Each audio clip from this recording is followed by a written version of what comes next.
বরফ যুগের কথা ভাবলে মনে হয় যেন এক অদ্ভুত কল্পনার জগতে প্রবেশ করছি। এক সকালে ঘুম থেকে উঠে দেখি চারপাশে বরফের চাদর। শহরের রাস্তাগুলো ৩ মিটার বরফে ঢাকা। পৃথিবীর অর্ধেক জায়গা অন্ধকারে। সত্যিই কি এমন হতে পারে? পৃথিবীর ইতিহাসে ৫ বার বরফ যুগ এসেছে। সর্বশেষটি শেষ হয়েছিল প্রায় ১,৭০০ বছর আগে। তখন পৃথিবীর ৩ অংশ বরফে ঢাকা ছিল। সমুদ্রের উচ্চতা ছিল ১,৩০ মিটার কম। কিন্তু আজকের বিজ্ঞানীরা বলছেন, যদি আমাদের জলবায়ু ব্যবস্থায় কিছু ভুল হয়, তাহলে বরফ যুগ আবার ফিরে আসতে পারে। বরফ যুগ শুরু হয় পৃথিবীর কক্ষপথের পরিবর্তন, সূর্যের শক্তি কমে যাওয়া এবং সমুদ্রের তাপমাত্রা দ্রুত কমে যাওয়ার কারণে। আজকাল জলবায়ু পরিবর্তনের ফলে আবার এমন পরিস্থিতি তৈরি হচ্ছে যা নতুন বরফ যুগের দিকে ইঙ্গিত করছে। বরফ যুগ একদিনে আসে না, কিন্তু শুরুতে কিছু সংকেত দেখা যায়।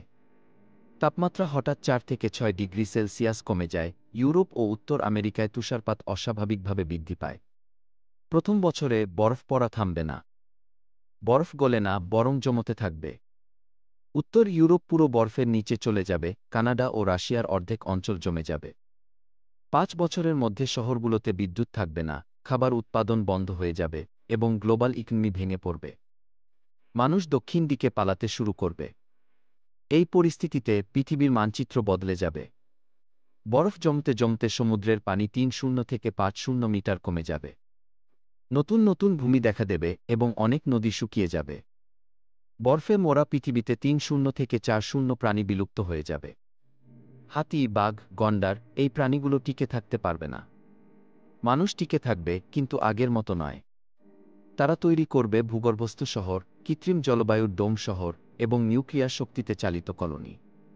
মানবজাতি টিকে থাকার জন্য প্রযুক্তির সাহায্য নেবে।